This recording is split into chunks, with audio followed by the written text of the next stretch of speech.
There's a lot of dignity in saying that you love someone who didn't love you back, or I want someone who rejected me, because not only does it show that you are able to be vulnerable with yourself and other people, to be able to admit that, what it also does is it creates a space for whatever you loved in that person to be created again in your life through either another person, experience, or thing, or through yourself.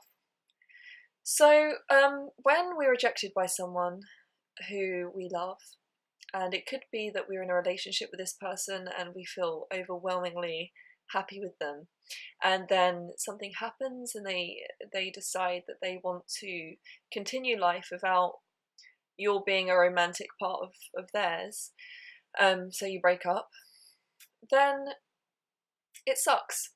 It really, really, really, really, really sucks. Don't let anyone tell you that it doesn't. It does. And you're allowed to feel whatever you're feeling after that's happened. So if you need to cry and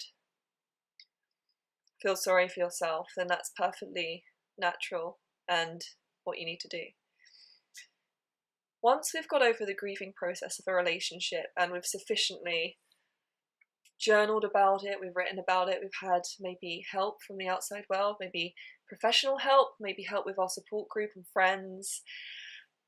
Once we have come through that and we're on the other side, it's then a lot easier to admit that we really love that person, and it's beneficial too. There's the grieving process that we need to go through, and part of that, usually with a love relationship, is that we feel that we hate that person immediately after. There's two extremes. We can fit the person who rejected us can, finish the relationship and we feel instantly that we want them back and we try really hard to get them back, and then we push it really hard and it's like we don't want to let go.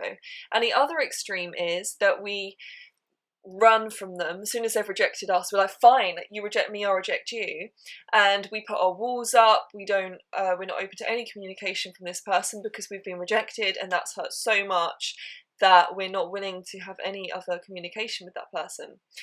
I want to offer a new perspective, and that's the middle ground between those two, of just being able to see things a bit more clearly for what they are.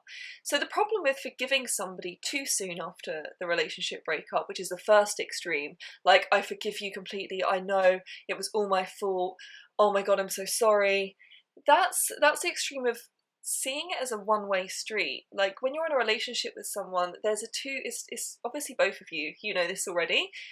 So once that's happened and you've forgiven them too soon, you can go on feeling like everything was your fault. Now, why would someone do that? Why would anyone choose to go on living with the burden of feeling like something as deep and meaningful as a beautiful relationship with someone was all their fault? It's because we don't want to admit that actually sometimes we're really helpless and we don't have control over what other people do. This is quite big in the spiritual community, where we are deliberate creators, we're conscious, we're aware, we know that we are the manifestors of our own reality. So why would we have brought this upon ourselves? What have we done? Were we praying wrong? Were we doing our yoga downward dog wrong? What was it? And that's when we need to actually be aware of the fact that sometimes we are not completely in control of what happens in our life. We don't rule the cosmos. We don't. There's other people, there's other intentions, there's other desires. So when someone that we deeply love hurts us, it's not our fault. And actually, if we feel like we created that experience and it was because we weren't doing something right, it's a form of self-harm. So I'd invite you to just be aware that it's not all your fault. And on the other extreme, invite you to be aware that there are things that you could do to make it better and to communicate with that person, or even at the aspect of yourself that that person has rejected.